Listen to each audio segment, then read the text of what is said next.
With the release of Destiny 2 Beyond Light, 150 RPM hand cannons were changed to 140. All 150s received this change, but one. With all these hand cannon changes, only one hand cannon went unchanged. That hand cannon is going to be the Sunshot. In today's video, we're going to be talking about the Sunshot and why it being a 150 RPM isn't the only reason you should be using this hand cannon.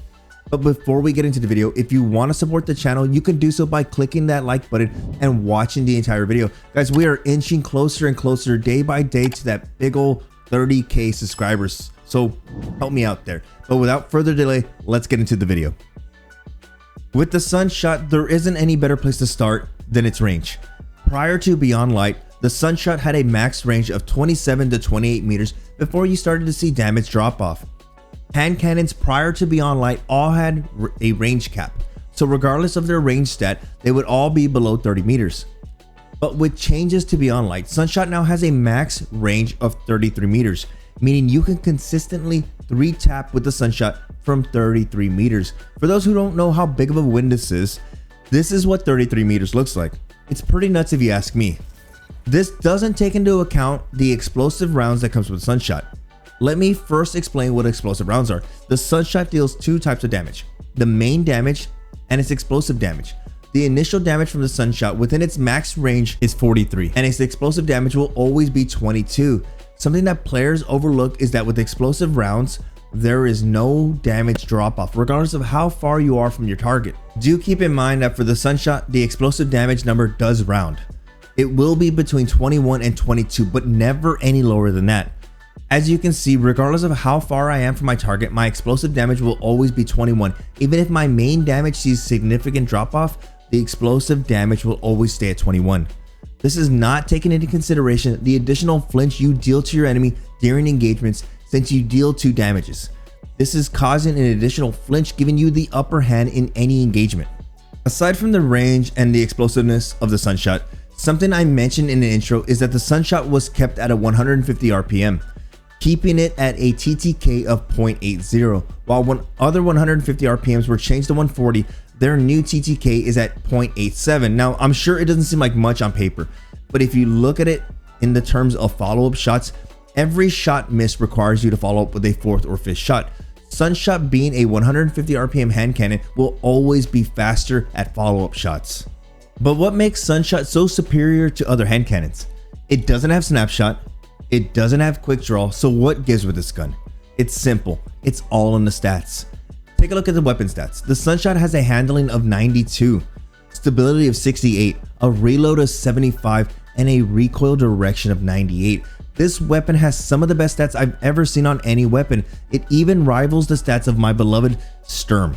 Sunshot may not have quick draw or snapshot, but the handling at 92 makes this weapon feel like it has a pseudo quick draw snapshot. But the Sunshot wasn't always like this. For those who didn't play in prior seasons, the Sunshot used to have a magazine capacity of 8. Yes, you heard that right. The Sunshot used to have only 8 rounds. So yeah, this weapon having a magazine of 12 and a reload of 75 means you can spam this weapon, and if you happen to miss all 12 shots or you run dry, your reload rivals the reload of any drop mag. Lastly, for those looking for a good weapon for trials or any light leveled base activity, the Sunshot falls in that category of what I like to call immune to sunsetting. Since the Sunshot is an exotic, this weapon can be brought up to the current light level, thus negating the sunset effect. Okay, now this video can't be all good, am I right? There has to be some drawbacks to using the Sunshot. Well, there actually are a few drawbacks to using this exotic hand cannon. For starters, you are limited to the amount of kinetic shotguns and snipers you use at the time. Unlike the kinetic hand cannons, which allow you to use weapons such as the Felwinter's Lie and the Adore Sniper, you have to find alternatives such as the Eye of Soul Sniper and the Astral Horizon shotgun. And that's just to name a few. This is not taking into account that you can no longer use an exotic kinetic or heavy weapon, since the Sunshot will be your only exotic of choice. So that narrows down your weapon selection a tad bit. And to add one final thing, you cannot add mods onto this weapon such as Icarus Grip. Lastly, one of the biggest drawbacks of the Sunshot is the muzzle flash. Let's be serious here. See how the muzzle flash is a bit disorienting when I fire at max speed? The muzzle flash alone can cause you to lose engagements due to not being able to land follow-up shots on your target. So we have the good and bad about the Sunshot, but how do I ultimately feel about it? I feel like the Sunshot is in a great spot and it's very competitive. Sure, you have some drawbacks. muzzle flash. Okay, but those are things that you can get past easily. But the pros outweigh the cons. If you are someone looking for a competitive weapon and you have a good kinetic shotgun or sniper, then I recommend you take the Sunshot for a spin next time you step into the Crucible. I personally like to have a wide selection of weapons to use. I have my Dire Promise in my kinetic, I have my Ace of Spades in my kinetic, but what weapon can I use in the energy slot? Well, there you go, the Sunshot can fill that slot. Sure, I can use the Ancient Gospel, I can use the Nation of the Beast, but those weapons don't rival the stats of my Sunshot.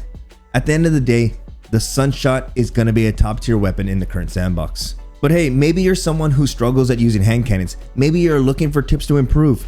About a week ago, I made a video on mastering hand cannons where we go over tips and tricks for anybody looking to get better with the hand cannon, either positioning, shots, or anything like that.